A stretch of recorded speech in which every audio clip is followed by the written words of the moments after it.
الله كان إذا خير في أمر اختار أيسره على أمته.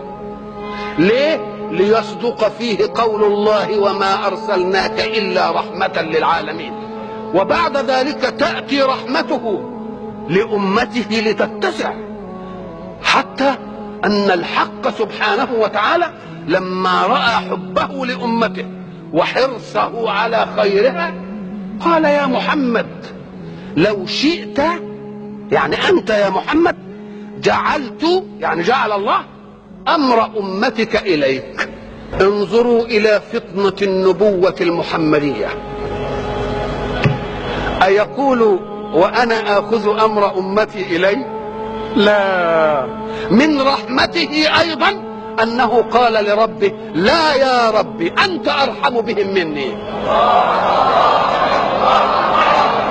لا يا رب أنت أرحمه. لماذا؟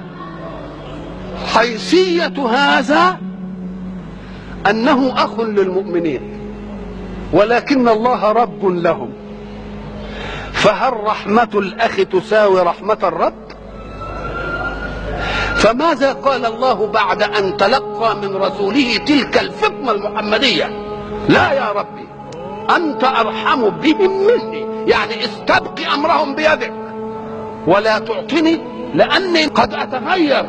ليه؟ لأني حادث وكل حادث يتغير، لكن أنت غير متغير فستظل رحمتك لهم دائمة.